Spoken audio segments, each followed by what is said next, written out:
Can a before exist in a place where the first surviving lines are already receipts, already totals, already the language of institutions? In the dim light of the archive, before is not a sunrise. It is a missing shelf label, a broken seal, a sequence that begins mid-sentence, as if the earlier pages were never meant to be kept. And before you let your body sink completely into this comfort, take a very small moment to like the video and subscribe, but only if something in what I'm saying makes you want to stay a little longer. If you want, share your location and the time you're listening. I'm always curious about the small points of light drifting through the night with me. We begin where Mesopotamia is least dramatic. The earliest large bodies of writing in southern Iraq, in the late 4th millennium BCE, come from administration, the proto-cuneiform tablets of Uruk, with their numerical signs, commodity notations, and institutional marks. They do not argue about thunder or death. They prevent loss. Grain issued, beer measured, sheep counted, labor assigned, textiles recorded. Even before full phonetic writing, the instinct is bureaucratic. That is why the title presses oddly against the clay. The world before the Anunnaki changes it all, sounds like a clean dividing line, a hinge that should creak. But the archive refuses clean hinges. Once true cuneiform becomes legible in the 3rd millennium, the sacred is already embedded as an administrative category. Temples function as institutions. Deities appear in the paperwork as owners, recipients, and legal anchors. A field can be listed as belonging to a god. A herd can be temple property. Offerings are scheduled transfers with quantities and responsible officials, not mood, not spectacle. When a divine name appears in routine records, it appears because it does work. It shifts obligation. It authorizes transfer. It stabilizes boundary.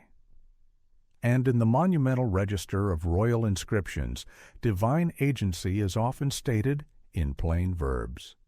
A god chooses a king, commands a building, grants victory, withdraws favor.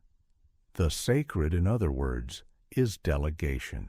Now bring the Anunnaki into that room and the air changes. The term moves across languages and centuries.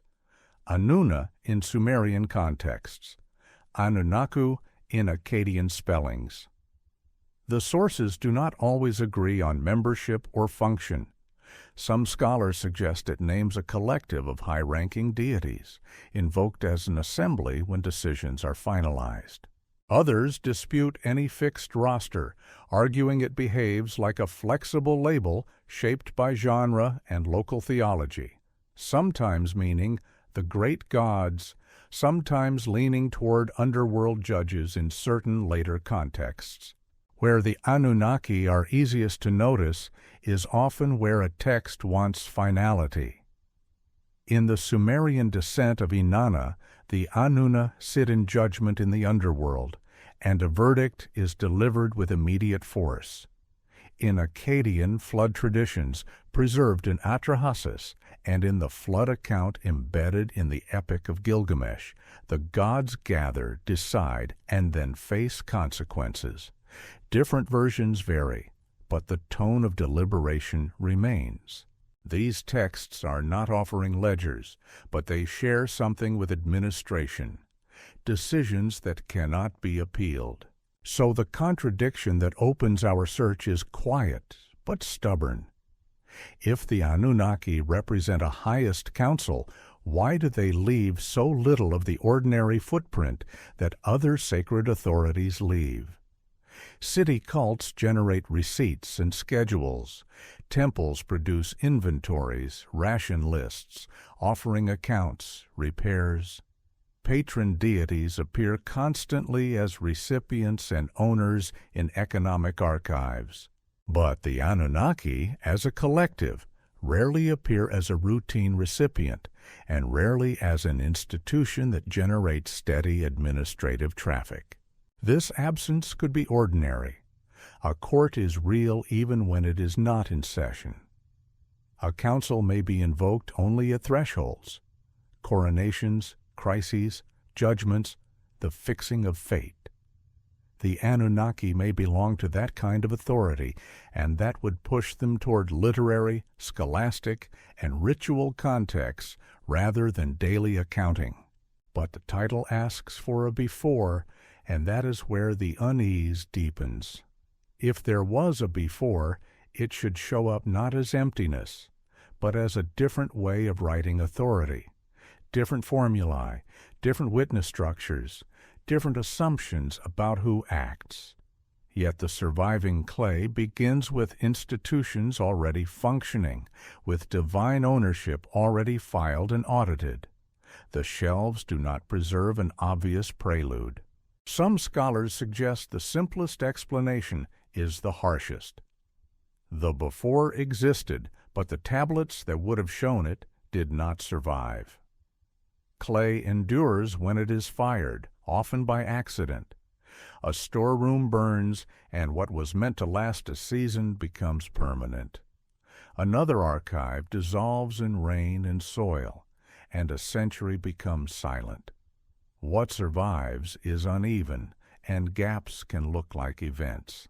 Even so, a second possibility sits inside the writing itself. Administrative language compresses. Once a formula works, it is repeated. Witness lists drift from faces toward offices. Divine names remain as anchors, while verbs migrate to human roles. Agency can slip from subject to background without any announcement.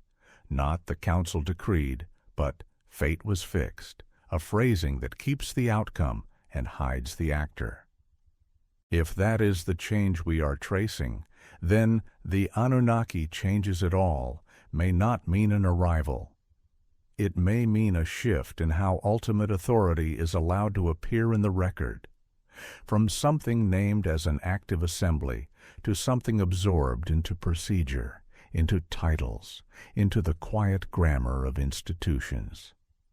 A collective that once appears as an actor can become a category, preserved in copied compositions and learned lists, even as it becomes less useful to daily paperwork.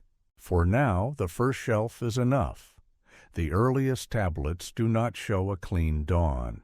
They show a world already running, already accounted for, already sacred in the language of ownership. If something changes everything, it may not arrive with catastrophe.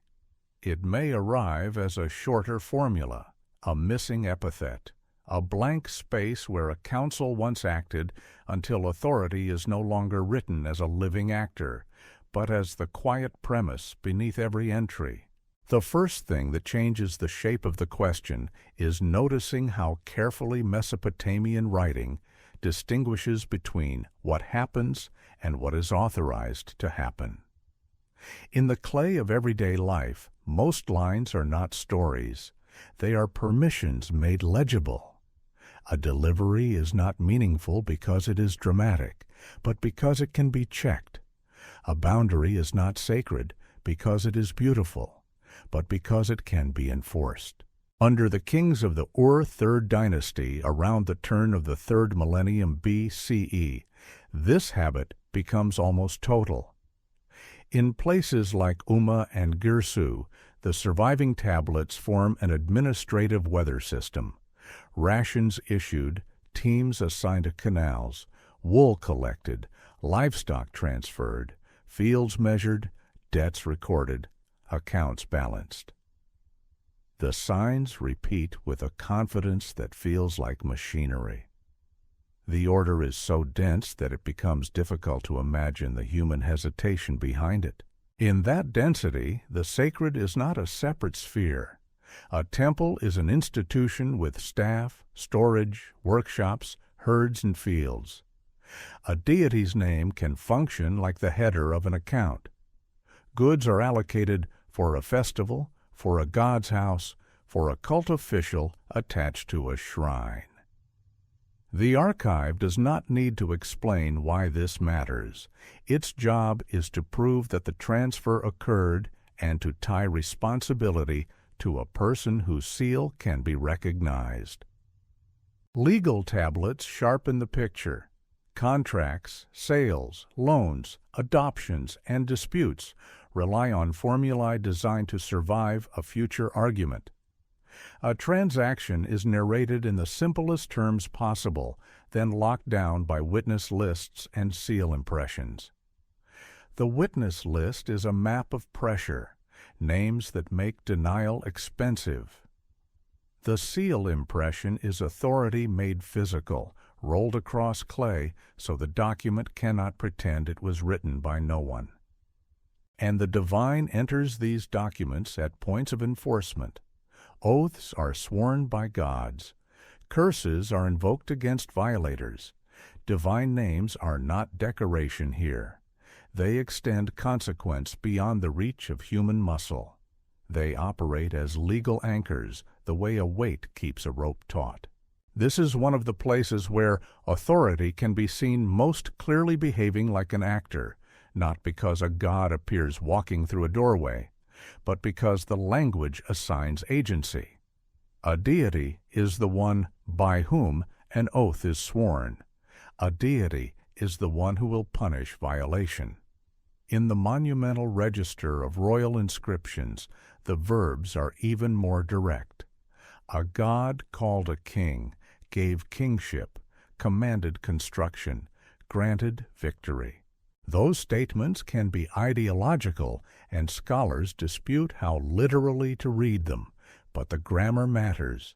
It places legitimacy outside the human. So the paper trail of authority in Mesopotamia is not subtle, it is structural. It appears in two layers at once, the daily layer of accounting and contracts, and the public layer of inscriptions and chronicles. Both are built to do work. Both treat power as something that can be assigned, transferred, and defended. This is the point where the titles "change it all" becomes harder to interpret, because the world we can read is already saturated with administrative sacrality. If the Anunnaki were the agents of some fundamental shift, we should be able to detect that shift, not by searching for fireworks, but by searching for changes in how authority is written into procedure. One place to look is the language of ownership. In many documents, land and goods are of a deity through the institution of the temple. The god's household is an estate. Herds are counted as belonging to a temple. Fields are assigned to workers attached to the god's house. This kind of divine presence is steady and practical. It generates endless paperwork because it is an economic reality.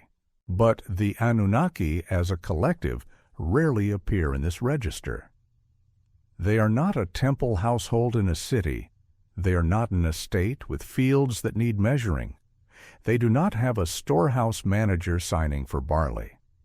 If they appear, it is more often in texts that want to describe final authority. Assemblies, decrees, judgment, fate. It is a different kind of power. This difference is not a flaw. It may be the clue. A local god can be recorded daily because the god's cult is a local institution. A high council can be recorded rarely because the council is invoked only at thresholds. In human administration, we would not expect the highest court to appear in every receipt. We would expect it to appear when a dispute reaches the point where no lower office can settle it. So we begin to watch for threshold language. Where does the record speak as if authority intervenes directly?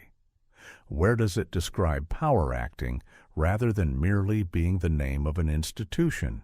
In royal ideology, one threshold is kingship itself. Mesopotamian political writing often frames kingship as something granted, not invented. King lists and chronicles describe transfers of rule between cities and dynasties in a tone that can feel administrative.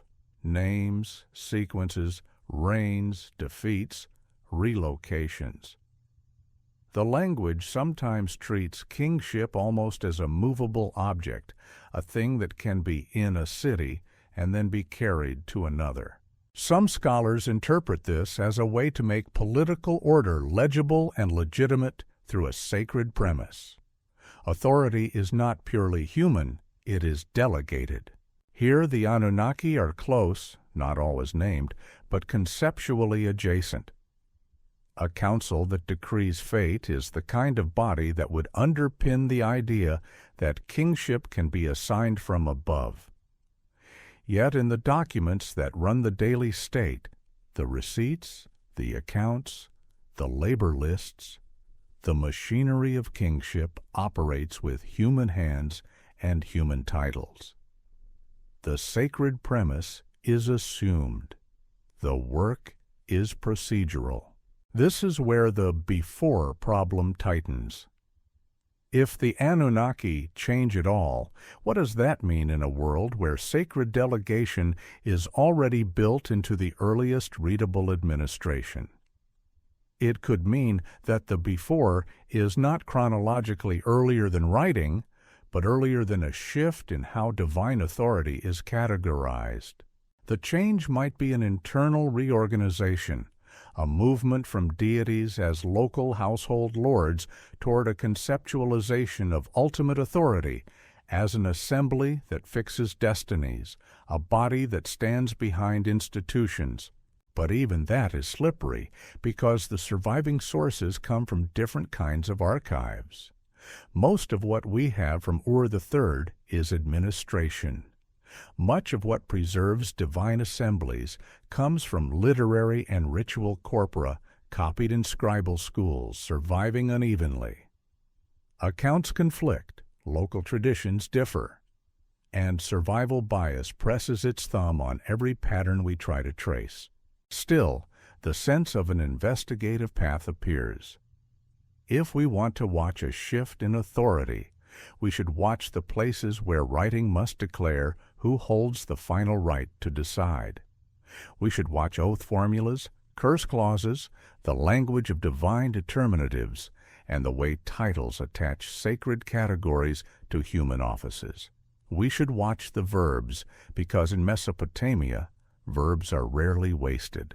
And if the record over time begins to avoid writing certain kinds of verbs, if it begins to treat ultimate authority less as an actor and more as a background condition, then the change it all may not be a mythic event. It may be a bureaucratic transformation. The moment when the highest sacred authority becomes less visible, not because it is denied, but because it is absorbed into the functioning of the system. The archive does not announce such changes. It reveals them the way it reveals any institutional shift, by the quiet replacement of one stable formula with another. To see a change that has no announcement, we have to stop looking for new stories and start looking for revised procedures. In Mesopotamia, a procedure is often a sentence that repeats until it feels like it has always existed. When it changes, the change can be as small as a missing clause, a shortened oath, a different sequence of witnesses. The surface stays familiar. The machinery underneath is no longer the same. One of the clearest places to watch this is the boundary between temple economy and private obligation. In the densest administrative archives, the sacred often appears as institutional ownership. Fields assigned to temple dependents, herds counted under a deity's household, offerings scheduled as deliveries. The gods are present because the temple is present, and the temple is present because it organizes labor and storage. The divine name functions like a ledger category that stabilizes an entire chain of custody. But as the documentary landscape shifts across periods and regions, the kinds of clay that survive shift too. In many old Babylonian city archives, for example, the surviving corpus leans heavily toward legal and domestic documentation. Loans, sales, leases, adoptions, marriages, inheritances, court decisions, letters. Temples remain powerful, but the archive we have is often more intimate, more private, more concerned with household property and debt. In that legal world, divine authority becomes visible less as a receiving household and more as an enforcement horizon. The oath formula becomes a hinge. To swear by a god is to extend the reach of the tablet beyond the room where it was pressed. The curse clause is not merely religious fear. It is the threat that keeps the agreement intact when enforcement is uncertain. Here, the smallest adjustments matter. Which deities are named in oaths, whether the oath appears at all, whether the curse clause is detailed or minimal, whether the formula invokes a city god, a high god, the gods in general, or replaces divine enforcement with specific human penalties. These choices can reflect local practice, scribal tradition, and the shifting confidence of institutions. Some scholars suggest that as court systems and administrative offices become more robust, contracts rely more heavily on human mechanisms of enforcement. Fines, forfeitures, seizure of property, enslavement for debt, loss of legal standing. The divine does not vanish, but the need to name the divine as an active enforcer can lessen because the palace, the court, or the community can apply force more predictably. Others dispute how linear that process is, pointing out that even highly organized states still use divine oaths as social glue, and that formula variation can be regional rather than chronological. Either way, the record shows that the divine can be present without being an actor. A name can be invoked without agency being described. A god can be the roof over the legal room, while the people inside do all the moving. This matters for the Anunnaki because their name belongs, most comfortably, to texts that stage finality, assemblies that decide, judges that decree, destinies that are fixed. Those are moments where agency is visible. But the administrative and legal record prefers agency that can be traced to human signatures, human seals, human witnesses. So if a collective divine authority once mattered as an active category in certain procedures, we would expect to see traces not necessarily of the name itself, but of the function being absorbed elsewhere. The record might stop naming the collective and start naming a single high god. It might stop naming the assembly and start naming fate. It might stop using active verbs and start using passive inevitabilities. It was decreed, it was fixed, it was established. In Mesopotamian scholarly traditions, this slide toward conditional and procedural language becomes especially clear in omen and divination compendia. These are not accounts of gods walking into rooms. They are manuals for reading signs. If a certain pattern appears in the sky, then a certain outcome follows. If a liver has a certain mark, then a certain political event is expected. The divine is present, but mediated through technique. Authority is not a face. Authority is a system of correspondences. This is where presence to delegation becomes more than a metaphor. In a world of omens, the gods do not need to speak directly because their will is assumed to be encoded in signs. The diviner becomes the interface. The ritual becomes the method. The scribe becomes the transmitter. The divine remains ultimate, but the visible action is procedural. If the Anunnaki function in some traditions as the council that fixes destiny, then omen literature is a kind of bureaucratization of that council. Destiny is no longer pictured as decided in a room of gods. It is inferred from a catalog. Decision becomes interpretation. The assembly becomes a series. Some scholars suggest that this is one of the central intellectual shifts of Mesopotamian religion.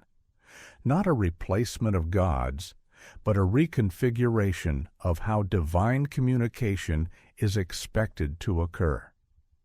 Others emphasize that such scholarly corpora reflect elite practice rather than the whole society, and that popular cult, temple ritual, and local devotion could look very different. Accounts conflict. The sources thin out unevenly. We risk confusing the voice of a scribal school with the voice of a city. Still, the procedural dread remains because procedure can survive even when its original logic is no longer felt. A ritual instruction can be copied as correct even if its meaning has become opaque.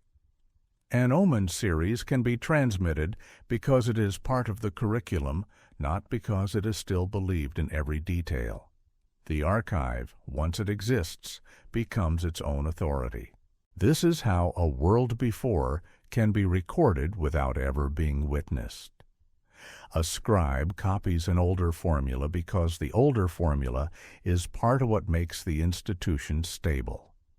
A king cites an older premise because the older premise legitimizes the present.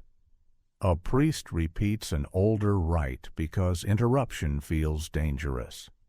The record becomes a layered inheritance of procedures, some of which describe a more immediate divine presence, and some of which presuppose distance. So we return to the title's premise with a colder lens. Before the Anunnaki changes it all may not mean before the gods arrive. It may mean before the record learns to treat ultimate authority as something that must be mediated. The change could be the movement from a world where divine authority is pictured as physically proximate to institutions, to a world where divine authority is a procedural assumption enforced through human offices and technical readings. If that is the arc, then the Anunnaki are not simply characters. They are a name attached to a style of authority, collective, judicial, final. And the disappearance we would eventually trace would not be the disappearance of belief, but the disappearance of visible agency. When the record no longer needs to stage the council because the council has been absorbed into the way the system runs. The evidence for such an absorption is not a single tablet declaring it. It is the gradual compression of language, fewer active divine verbs in documents that govern daily life, more formula, more titles, more conditional procedures. The same bureaucracy that once named the highest authority begins to operate as if the highest authority is simply built into the clay itself. And when that happens, the end of a divine category is not loud. It is the moment the archive stops introducing it. There is a moment in any long-lived institution when the archive becomes more trusted than memory. A witness can die, a steward can be dismissed, a priest can be replaced, but a tablet can be retrieved, and its marks will still hold the same shape. The system learns to lean on that stability. The more it leans, the less it needs the older kind of presence that once made authority feel immediate. If we want to trace a world before and then the shift that follows, we have to pay attention to the kinds of documents that anchor legitimacy at scale. King lists, royal inscriptions, and the administrative traces that tie royal claims to temple and land. King lists are not neutral chronicles. They are curated memory, arranged for a purpose. Yet they use an administrative tone that is hard to ignore. Dynasties, cities, reign lengths, transfers of kingship. The language often treats kingship as something that can be moved like property. This is not exactly the language of myth. It is closer to the language of an office. Some scholars suggest that this is precisely what makes the king list such a strange hinge between cosmic imagination and bureaucratic habit. When it says kingship came down from heaven, the phrase does not behave like poetry. It behaves like a transfer note. Authority is external. Authority is delegated. Authority is not grown from the ground up. It is delivered. But the record is uneven even here. The Sumerian king list survives in multiple manuscripts with differences and omissions. Some versions compress, others expand.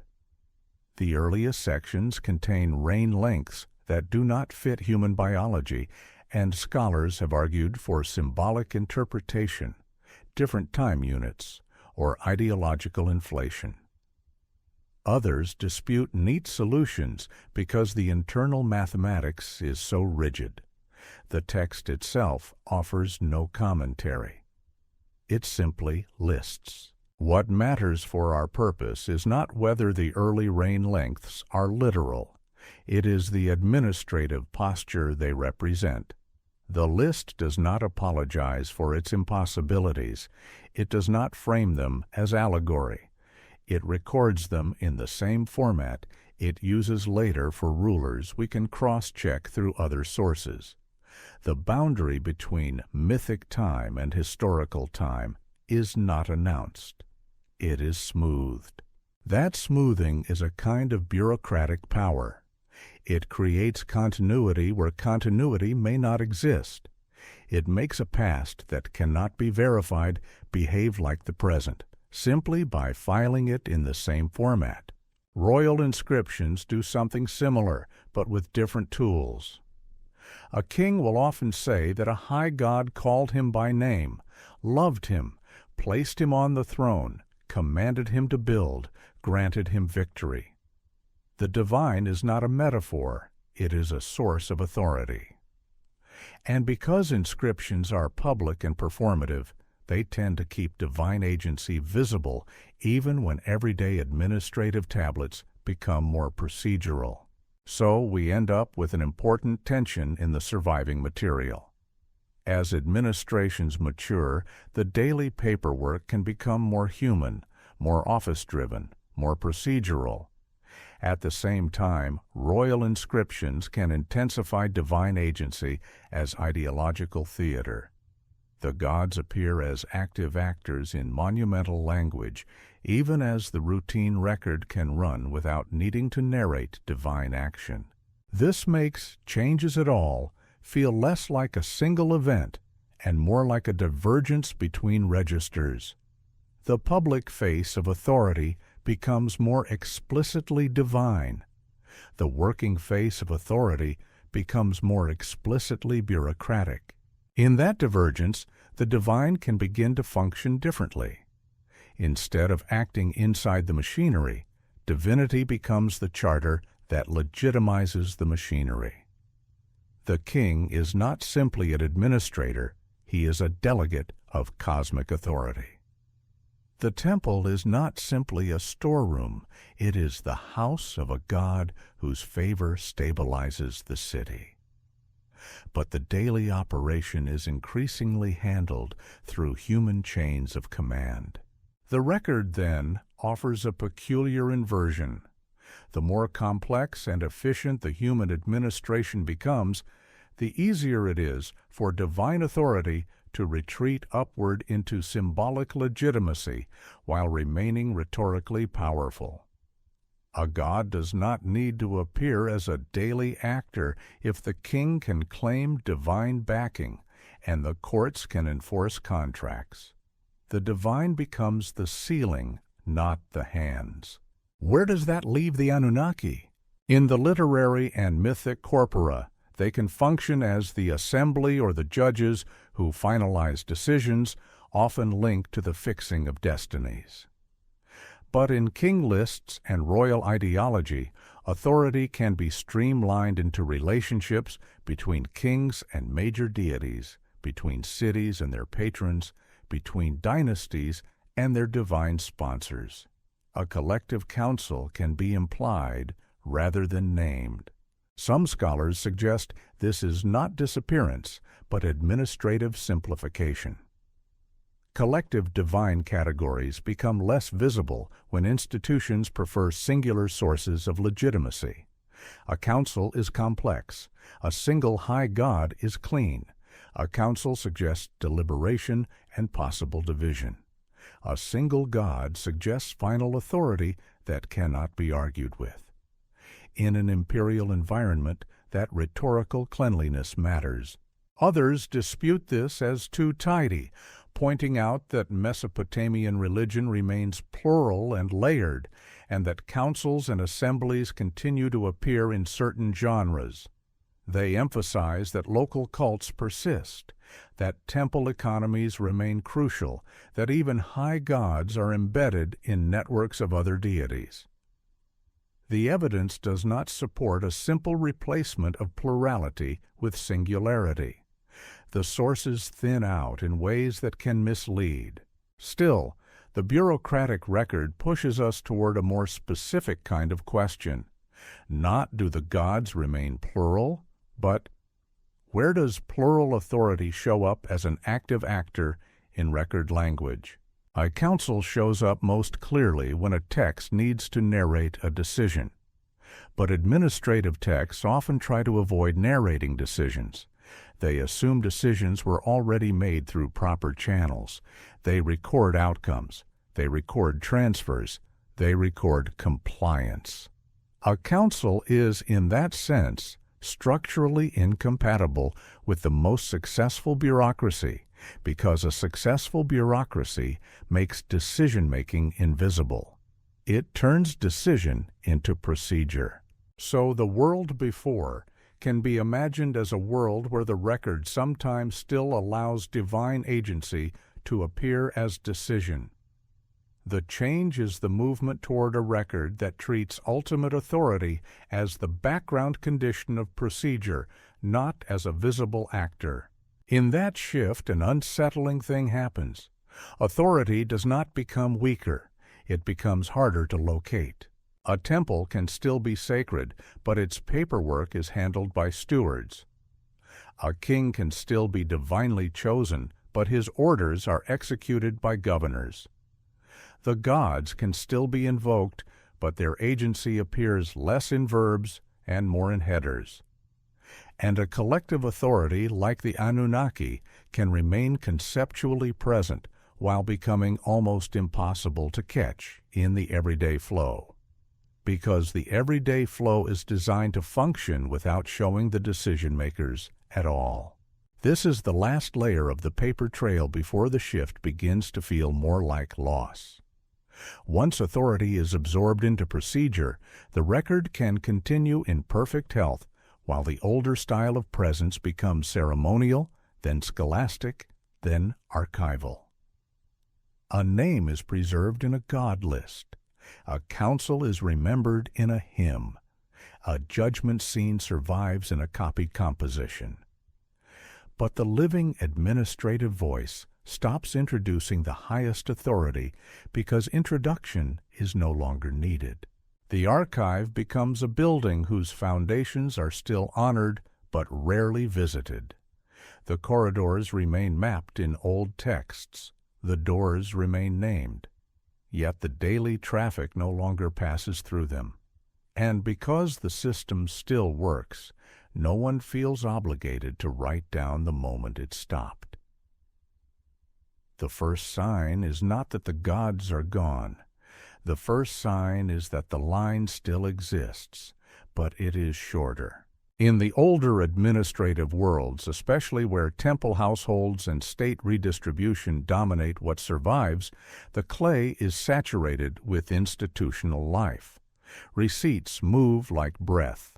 Deliveries are acknowledged.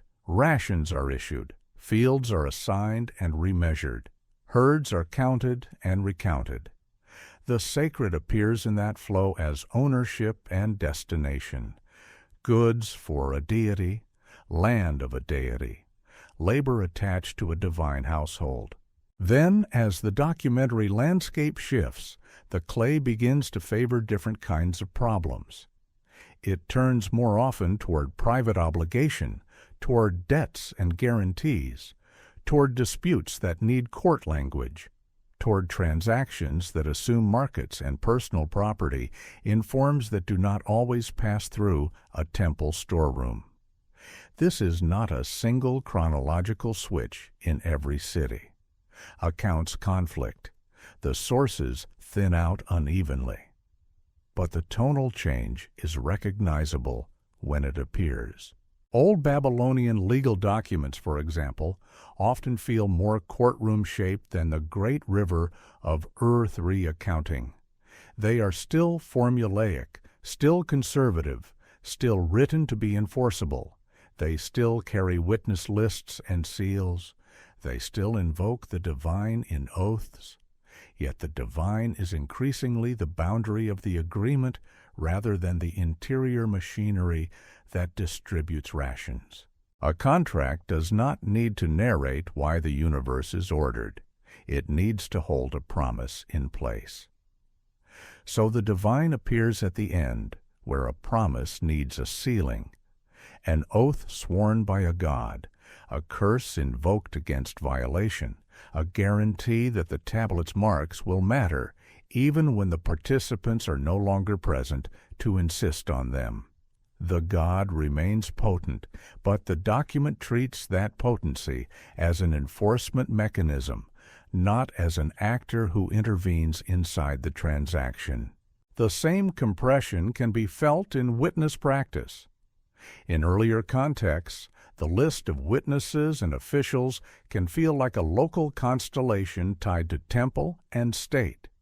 In later legal context, the witness list can become a more standardized legal instrument, fewer surprises, more predictable titles, a greater sense that a fixed court culture is producing fixed shapes. The witness list is still a map of social reality, but it is also the proof that social reality can be handled through repeatable form. And repeatable form has a habit of sanding off the older language of presence. If a divine council once felt necessary to name when destinies were fixed, the legal world offers a substitute: the verdict of a court, the sealed tablet, the penalty clause. The power is not less, it is relocated.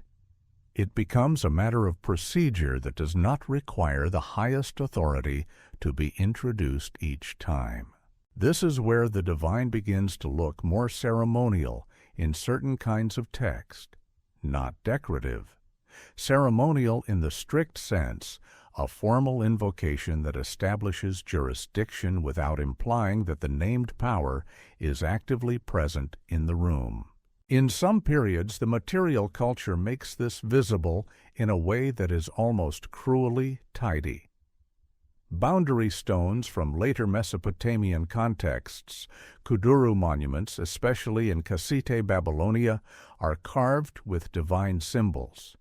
They mark land grants and legal protections, and the gods are present as iconographic witnesses. The divine is invoked to curse violators, yet the gods appear as emblems rather than described actors. Authority is stamped into stone as signs, not narrated as movements. Some scholars suggest that this shift toward emblem and formula is not theological decline, but administrative maturity. When the legal system wants permanence, it turns living power into a sign that can endure. Others dispute how far we can generalize from surviving monuments, noting that Kuduru belong to specific political contexts and do not represent the entire spectrum of Mesopotamian documentary practice. Still, the symbolic logic fits the pattern on clay. The sacred is increasingly encoded as a legal technology. The Anunnaki in such a world become harder to locate, not because they are denied, but because collective authority is increasingly unnecessary to name in routine procedure. A court can say, "by the gods," without specifying a council.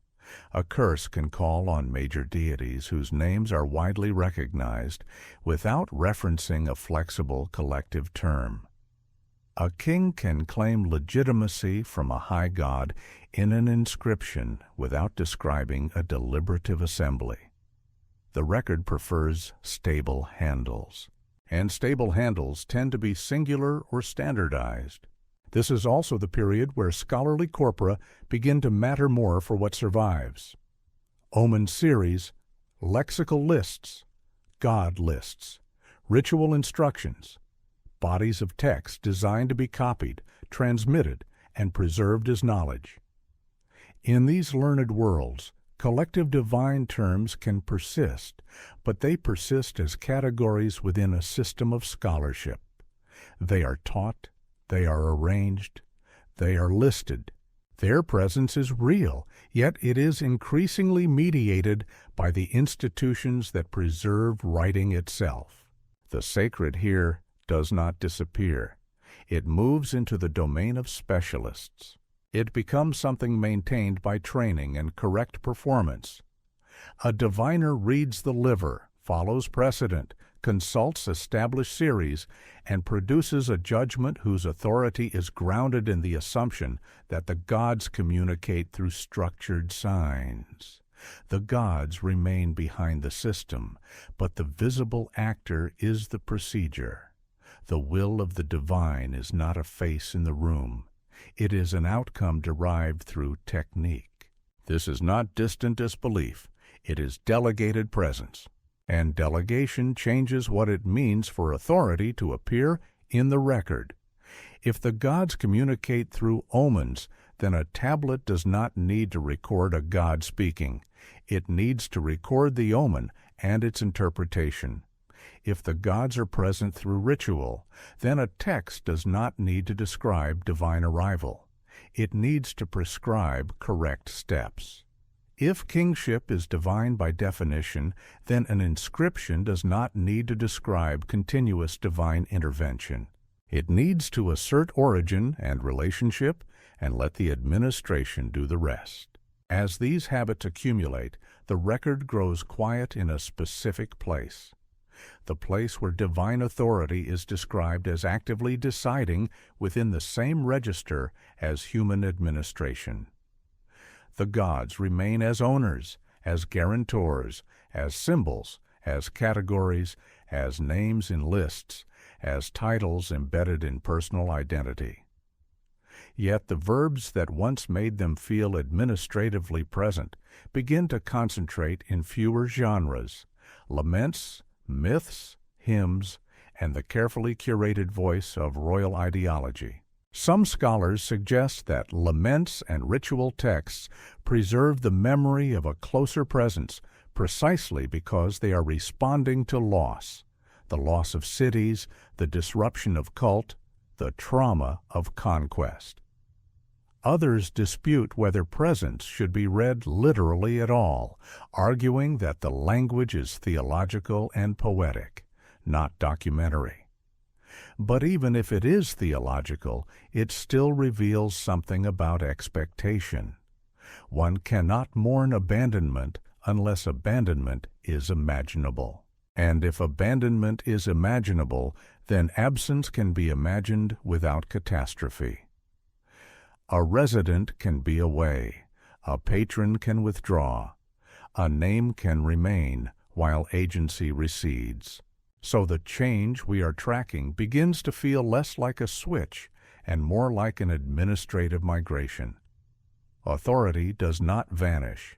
It relocates into forms that are easier to preserve: formula, emblem, procedure, scholastic category. The collective council becomes a shadow behind the system. The system still runs. The shelves are still full. The seals still roll across clay. But the highest bench becomes quieter, not because it was destroyed, but because the court no longer needs to introduce itself aloud. If the record were a living city, we would notice the change first by sound. Not a shout, not a trumpet, not an alarm, just fewer footsteps in one corridor, a door that is still unlocked but no longer used, a room that still receives offerings of attention but no longer receives decisions. In the documentary world, that corridor is the place where divine authority appears as a subject that acts. The room is where a council's presence can be inferred from verbs: to decree, to judge, to decide, to appoint. When those verbs begin to thin out in the bureaucratic register, the sacred does not disappear from the clay. It changes its posture. The clearest way to watch posture change is to watch formulae. Legal and administrative writing in Mesopotamia is conservative by design. A receipt wants to look like earlier receipts. A contract wants to resemble other enforceable contracts. A court record wants to sound like a court record. This conservatism creates a strange advantage. When the formula changes anyway, it usually changes because something behind it has shifted. An institution, an administrative habit, an expectation about what must be written down to make the tablet carry weight. Across long spans, some formulae stretch and compress the way a body's breathing changes in sleep. In certain older texts, divine names can feel woven into the core of the formula, not only as a closing oath, but as a structuring presence. The God's house as the institutional actor, the God's domain as the field of work, the God's festival as the calendar that organizes labor and delivery. In later legal contexts, the same divine names often remain, but their position becomes more peripheral. The oath clause, the curse clause, the emblematic witness. The document's spine becomes human offices, human penalties, human courts. This shift does not occur in a clean line across Mesopotamia. Regional variation matters.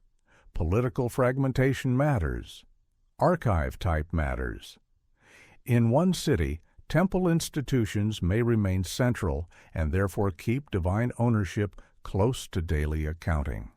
In another, private contracts may dominate what survives, and the divine will appear chiefly as guarantee. Accounts conflict. The record grows quiet in some rooms while remaining loud in others. But the pattern is recognizable where it appears. Authority is increasingly described as a framework rather than as a participant. One sign of this is the rise of more explicit institutional language around offices. As administrations mature, they rely on named officials whose authority is legible on clay. Titles stabilize. The same title appears across documents as a point of continuity. Even when a person changes, the title persists. The tablet cares less about personality and more about the chain of responsibility. This creates a documentary world that can operate with minimal reference to anything beyond the institutional chain. A deity's name can remain at the top as owner or patron, but the actual movement is conducted by offices whose legitimacy is already secured by the state's legal culture. In such a world, divine agency does not need to be written as action to remain real. It can remain as a header on the institution and as sanction at the edges. Another sign is how divine presence is handled in ritual instruction. Ritual texts, especially those preserved in later learned traditions, often read like procedures rather than dialogues. They are sequences of actions and utterances designed to be performed correctly. The divine is addressed, but the address can be formulaic, embedded in a fixed set of words that are repeated because repetition is part of the technology. Correctness becomes the bridge between the human and the sacred. The sacred in that setting becomes predictable in form even if unpredictable in outcome. A ritual instruction does not record a god appearing in the room. It records what to do so that the god's attention may be engaged. It is a manual for approaching absence. This matters because it turns presence into something that can be generated by protocol, and protocol is inherently bureaucratic. A protocol does not require that the authority show its face each time. It requires only that the authority recognize the form. In human institutions, this is how courts and offices work. The judge does not need to know the parties personally. The judge needs the forms to be correct. The case must be filed. The witnesses must be present. The seals must be valid. If the divine is treated as jurisdiction, then ritual becomes filing. And once filing exists, the gods can recede as actors while remaining absolute as the jurisdiction in which the filing makes sense. In that world, the Anunnaki's documentary disappearance becomes easier to imagine as a shift in the way the highest authority is referenced. A council name is useful when a text wants to stage deliberation or judgment. It is less useful when a system has learned to refer to judgment as an outcome embedded in procedure.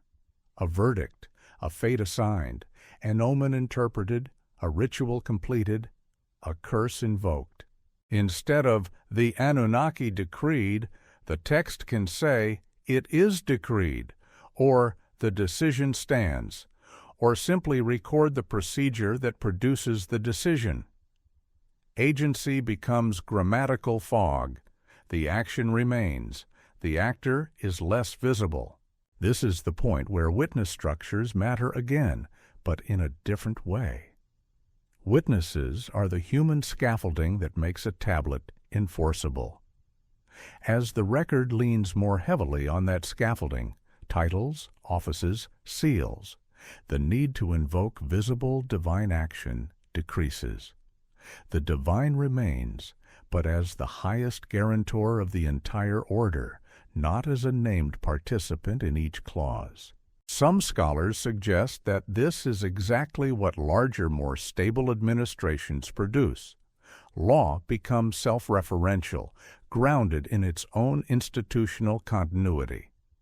Others argue that Mesopotamian law and administration never become secular in any meaningful sense, because divine sanction remains integral and temple institutions remain deeply embedded. Both views can be held at once if we distinguish between presence and agency. The gods can remain foundational while becoming less often written as actors. Presence can be maintained as category. Agency can recede into silence. It is here that the emotional texture changes, not because the people stop believing, but because the record stops needing to show the sacred doing things. The clay becomes confident. It can move grain and property and obligation through forms that do not require the highest names to be spoken aloud. And when the highest names are no longer spoken aloud, the absence begins to feel later like disappearance. Not because something departed, but because the archive learned to function without introduction. A court no longer calls the names of all who stand behind it. It simply opens the case, stamps the clay, and moves on. The doorway is still there. The corridor still exists. But the footsteps are fewer. In such a silence, what would, before the Anunnaki changes it all, look like? It might look like a world where the sacred still appears as close enough to require narrative verbs, choosing, commanding, judging, inside the same documentary imagination that produces ledgers and witness lists. And after might look like a world where the same authority has been folded into stable categories: ownership, sanction, procedure. The gods remain on the page, but mostly as the reasons the forms matter, not as the ones who walk into the room. The change is not an ending with ruins. It is a change with shorter lines. At some point, the tablets begin to feel like they have stopped expecting an answer, not in the sense that prayers cease or offerings end or temples fall quiet. Those things happen unevenly, and when they happen, they leave other kinds of traces. This is subtler. It is the sense that the record has learned how to speak into distance, how to function with an authority that is present as framework but absent as voice. The change can be felt in the way the sacred is handled as property. In earlier administrative worlds where temple households dominate what survives, the god's estate is not an abstraction. Fields, herds, workshops, storehouses, labor teams, these are tracked in relation to temples and their divine owners. A deity's name stabilizes ownership and justifies redistribution. The divine is not merely an oath at the edge, it is a category in the middle of economic life. But even there, the actor that moves the goods is human. The tablet names the official who delivered the barley, the supervisor who received it, the scribe who recorded it. The deity's name is the destination, the account, the institutional roof. This is already a kind of delegation, and delegation can deepen without breaking anything. As administrations mature and archives diversify, a new kind of divine property language becomes more noticeable, the sacred as classification rather than presence. Land is temple land. Animals are designated for offerings. Silver is assigned to ritual expenses. The divine name continues to confer identity, but the documentary logic becomes increasingly procedural. The sacred becomes a ledger compartment, and compartments do not speak. One of the most telling developments is how easily the record can preserve divine categories while stripping them of narrative action. A deity can remain constantly present as a label on assets, yet never appear as a subject with verbs. A council like the Anunnaki can remain invoked in learned contexts, yet become unnecessary in day-to-day documentation, because the day-to-day documentation is already capable of producing finality. Finality in a bureaucratic society is not a dramatic moment. It is the point at which disagreement becomes expensive. A sealed tablet, a standard legal formula, a stable witness network, these are tools that make contradiction risky. If a person is bound by contract, the contract does not need the gods to walk into the room. It needs only the fear that the system will enforce by penalty, by reputation, by social pressure, by divine sanction presumed at the edges. So the sacred recedes into the background, not because it fails, but because it has become embedded deeply enough that it no longer requires narration. This is where the phrase, authority stops appearing as an active actor, becomes less a poetic idea and more a documentary condition. In a functioning archive, agency is allocated on the tablet. Who did what? Who received what? Who witnessed what? When divine agency is absent, it is not because the divine is denied, but because agency has been assigned elsewhere, to offices, to procedures, to standardized outcomes. The result is a specific kind of dread, the feeling of a world governed by forms that no longer need to name the highest authority out loud. In some corpora, especially in later scholarly traditions, the gods remain intensely present through interpretation rather than intervention. Divination texts, omen series, and ritual manuals treat the cosmos as readable if the procedure is correct. The divine is not an actor walking through the city. It is a system of correspondences that can be consulted. The message arrives through signs. The answer is mediated by experts. The human institution becomes the interface. This is presence as data, and data allows an authority to be distant without being weak. When a decision is found through an omen series, it carries weight without requiring a god to speak in a dramatic narrative voice. When a ritual is performed correctly, its efficacy can be assumed in the same way that an administrative transfer is assumed valid if the seal impression is correct. In both cases, legitimacy comes from adherence to procedure, not from proximity to a ruler. If we imagine the earlier documentary imagination as one where the gods might still be spoken of as residents, present enough that their leaving could be mourned as abandonment, then this later imagination treats presence as something that must be invoked, interpreted, maintained. The gods are still there, but they are no longer expected to behave as visible officials in the same way the record expects human officials to behave. This is not a single transition, it is a layering. The older language survives in hymns and myths, copied and recopied. The newer language thrives in legal and administrative templates, repeated for enforceability. The two coexist, and that coexistence itself can produce the feeling of an archival whole, a council that is vivid in copied literature but absent as an active actor in living paperwork. The record begins to keep the name but lose the verb. This is where the title's premise becomes dangerous. Before the Anunnaki changes at all implies a turning point, a clear hinge in the history. But the documents rarely give hinges. They give gradients. If there is a change, it may be precisely the change from a world where authority is still described as acting within the record to a world where authority is assumed and therefore no longer described as acting. A god can still own the field. A god can still receive the offering. A god can still be invoked in an oath. Yet the record does not need to say anymore that a divine council decided.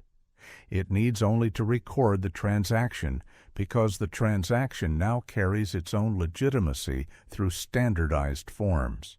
And when forms carry legitimacy, the highest authority becomes invisible.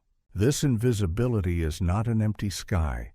It is a quiet desk, the inkless equivalent of a signature already on file.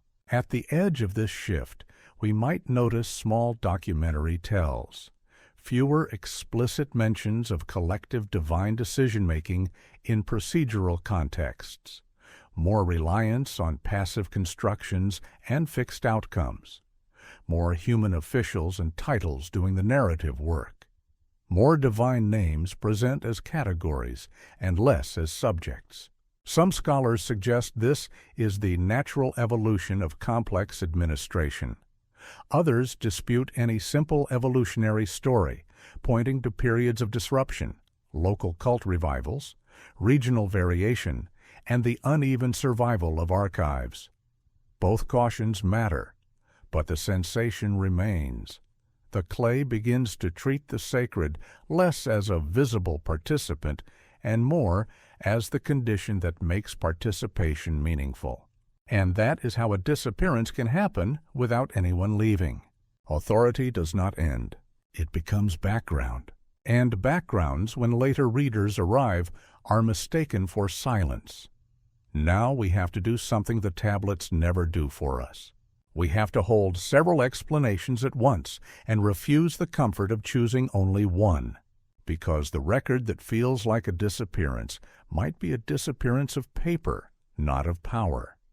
Or it might be a disappearance of naming habits, not of belief. Or it might be a disappearance of a category into other categories, the way a river disappears into a marsh and still feeds it. The first explanation is the one that always waits nearby: survival bias. clay survives by accident. Whole centuries can be represented by a handful of rooms that happen to collapse the right way. The very fact that so many administrative tablets endure is often because buildings burned, firing the clay hard enough to last. Destruction is preservation. Quiet continuity, by contrast, can leave less behind. If an archive was regularly cleaned, reused, recycled, or moved, it might vanish from the archaeological record without any historical drama. So the sensation of a sudden end could be an artifact of what kinds of rooms survived. A temple archive might be abundant for one period. A palace archive might dominate for another. A private family's contracts might survive, while an institutional storehouse record dissolves. The divine may appear differently in each kind of archive, and we mistake that shift in sample for a shift in reality. Under this explanation, the Anunnaki do not fade. Our access fades. But survival bias cannot explain everything, because even within well-preserved corpora, language changes. So the second explanation turns toward administration. As states centralize and expand, authority becomes legible through offices. The system can produce enforceability through penalties, witness networks, standardized templates, and institutional continuity. Divine sanction remains, but it becomes less necessary as an explicit actor in routine writing. The record does not need to say that a council decreed. It needs to show that a governor signed, that witnesses sealed, that the penalty was set, that the date line anchors the act inside the king's regnal years. The divine remains as ultimate roof, but the visible beams are human.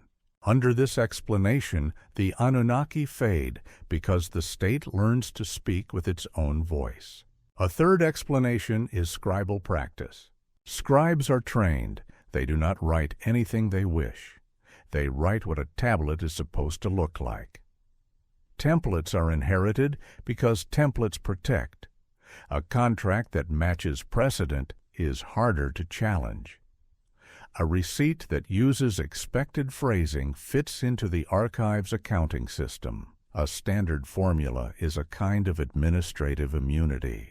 If scribal education increasingly favored fixed forms, especially in periods where schools formalized curricula, then the language that names divine councils as active actors could be filtered out simply because it is less useful for producing defensible documents. The scribes may still copy older literature where councils speak and judge, but they do not need that language to move grain or settle a debt. Under this explanation, the Anunnaki fade because templates prefer stable anchors over flexible collectives. A fourth explanation is theological reorganization. Mesopotamian religion is not one stable map. The prominence of gods shifts. The ways they are grouped and ranked shifts. The language used for collectives shifts. A term like Anunna/Anunnaki can function differently across time, sometimes as great gods, sometimes as a council, sometimes as underworld judges, sometimes as a more general label. If the term's meaning moves, then its disappearance may be a migration into other phrases. The functions associated with the Anunnaki might be redistributed into the authority of a supreme god, into the legal sanctity of oaths, into the technical mediation of divination, into the ritual management of temples. The collective label becomes less needed because its work is being done elsewhere. Under this explanation, the Anunnaki fade because their functions are absorbed. A fifth explanation is regional variation. What we call Mesopotamian religion is lived in cities with their own patron gods, their own temple economies, their own political histories, their own scribal habits. A term that matters in one city's learned tradition may be minor in another city's administrative record. A council invoked in one literary corpus may be absent in another. Even within the same period, the record can speak in different dialects of authority. Under this explanation, the Anunnaki fade only in certain archives, and we mistakenly universalize it. A sixth explanation is redaction and later copying. Many of the texts that give the Anunnaki their vividness are known because they were copied in later periods, kept alive by scribal schools and temple libraries. Those copies preserve older language, sometimes with variations, sometimes with standardization. Meanwhile, the everyday administrative tablets that show living practice are not recopied. They survive or vanish based on storage and accident. This creates an optical illusion, an old concept preserved brightly in school texts alongside a living bureaucracy that does not name it, making the transition look sharp even if it was gradual. Under this explanation, the Anunnaki do not end. They are curated. None of these explanations cancels the others. In fact, they fit together too well to separate cleanly. Survival bias shapes what we can see. Administration shapes what needs to be written.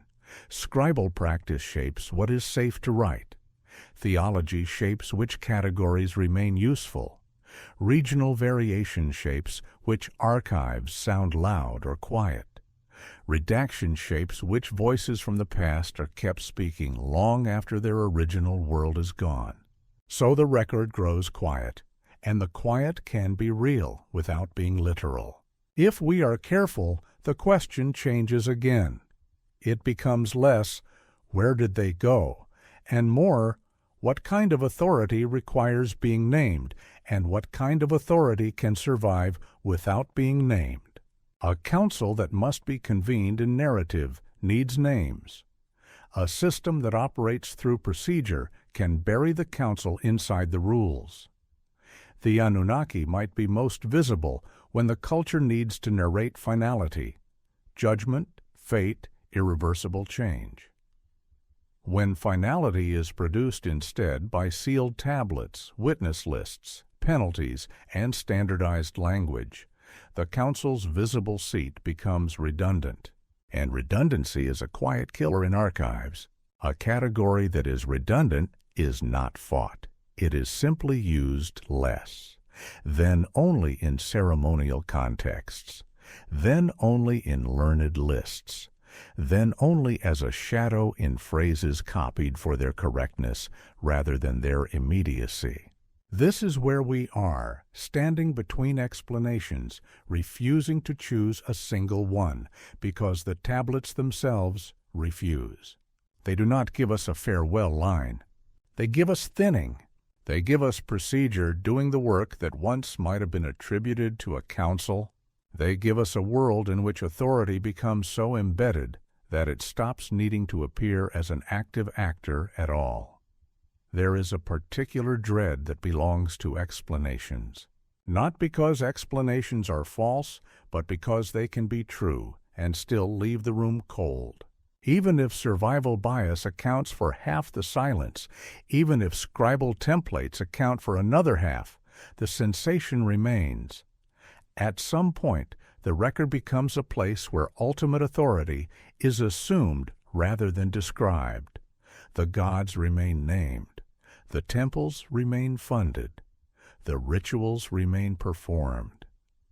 But the language that once treated high authority as an actor, choosing, judging, convening, thins into ceremony and then into absence.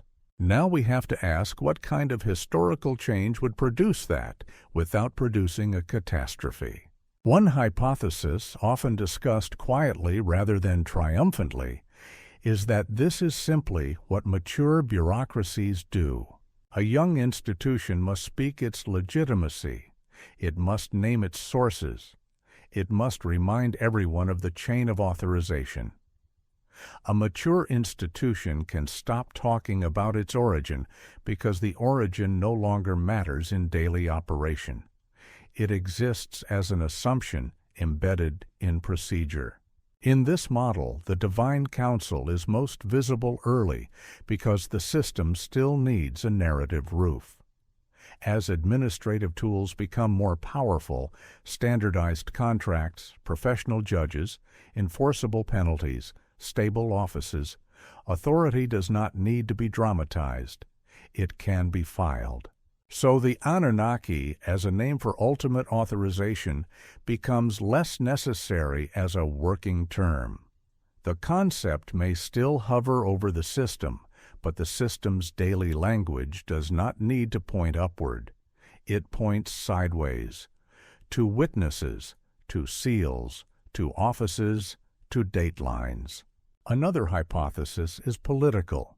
When authority is fragmented among city-states, competing institutions may invoke high divine frameworks as arbitration.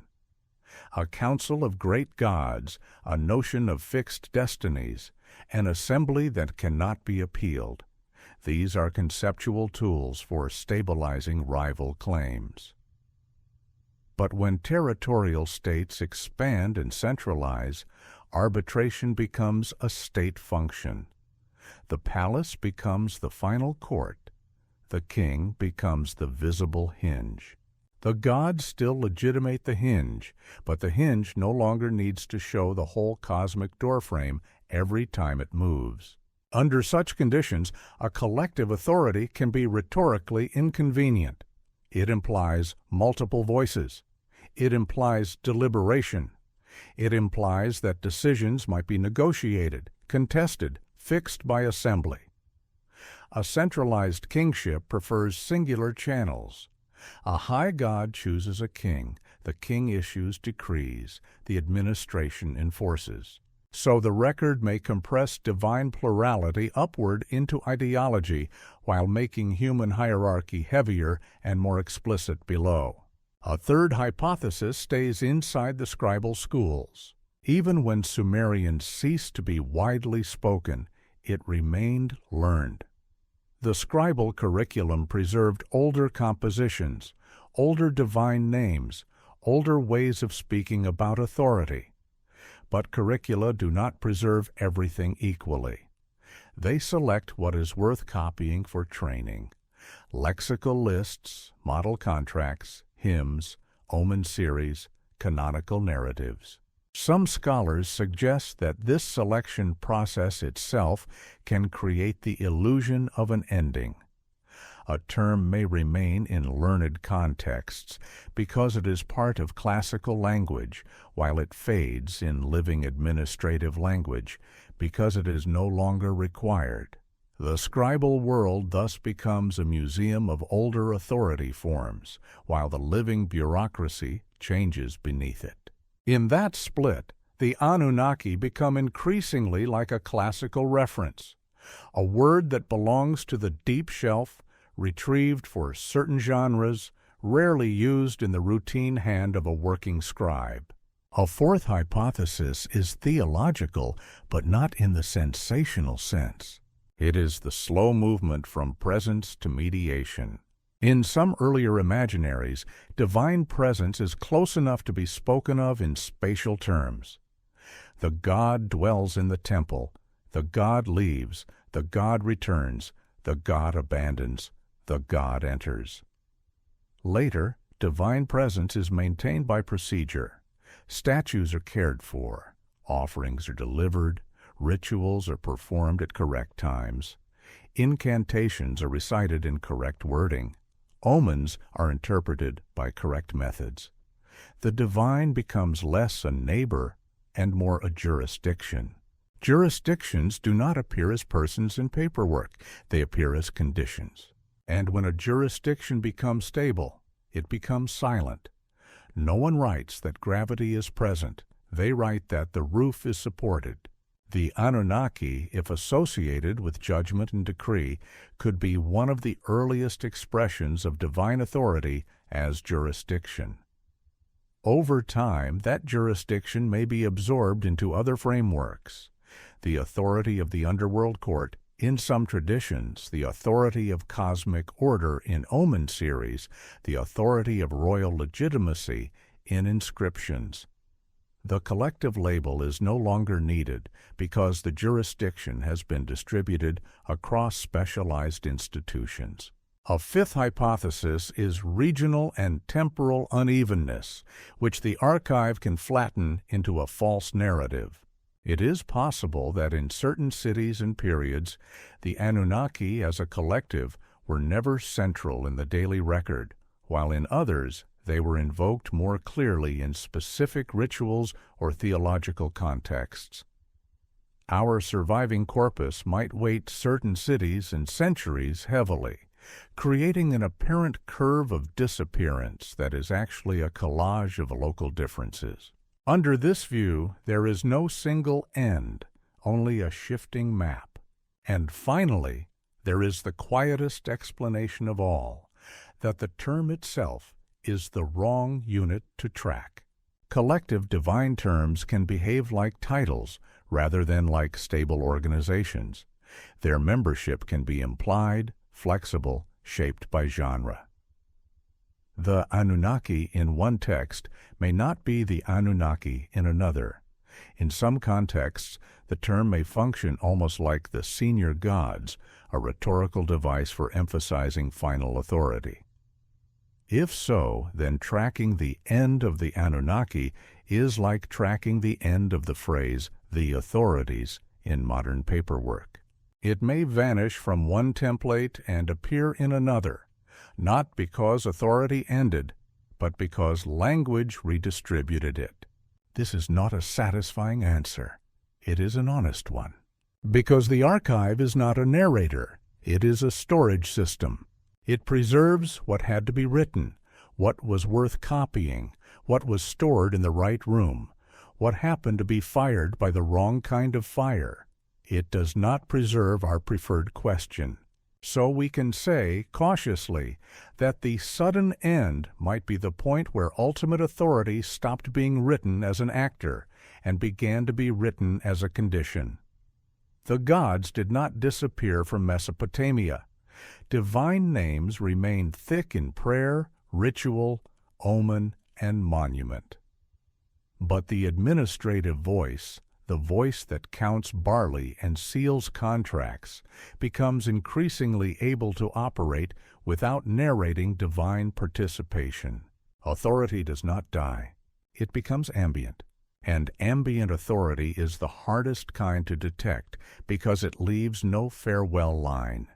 It leaves only a world that continues to function as if the highest bench is occupied, even when the record stops introducing whoever sits there.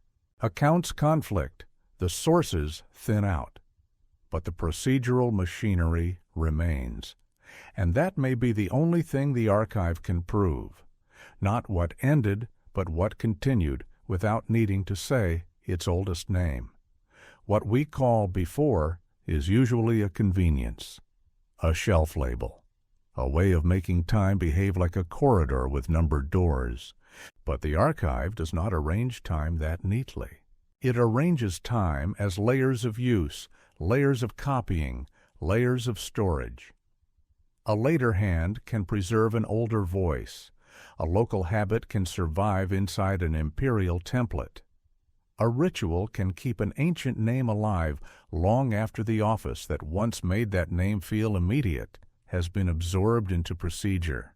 So, when we ask what Sumerian texts reveal about the world before everything changes, we must be careful about what change looks like in clay. It does not always arrive as a break. Sometimes it arrives as a smoothing. A formula that once carried extra words loses them because they are no longer needed. A witness list that once lingered on certain names rearranges itself around offices. A seal impression still presses its scene into the wet surface, but the epithet beneath it shortens. A deity remains invoked in oaths, but fewer texts bother to describe what the deity does. The record keeps moving, and the verbs migrate away from the highest actors. At first, this can feel like loss, but it may also be the system doing what systems do when they grow older, replacing lived presence with protocol. In the early administrative habit, we see an insistence on control, counting, measuring, preventing disappearance of goods, preventing denial of obligations. That insistence is the seed of everything that follows. It is also the seed of a paradox. A society that writes to prevent loss eventually learns to govern through marks that can survive without the people who made them. In that environment, authority changes shape. It begins as presence, temple as household, deity as owner, offerings as scheduled transfers that imply a resident receiving them. It shifts into delegation. Humans with titles act under divine headers. Ritual specialists maintain contact through procedures. Diviners translate distant will into conditional clauses. It settles into ceremonial mention, names in prologues, epithets on seals, blessings on monuments. It becomes memory, preserved in hymns, in school texts, in lists that hold categories intact.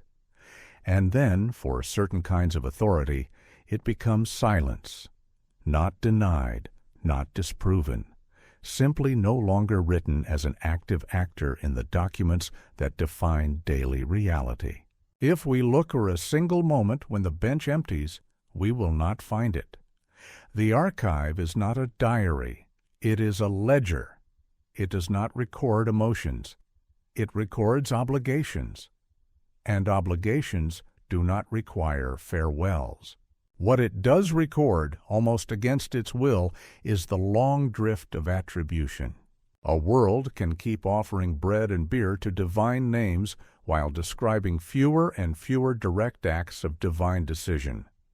A city can keep rebuilding temples while treating the gods increasingly as legal owners rather than visible administrators.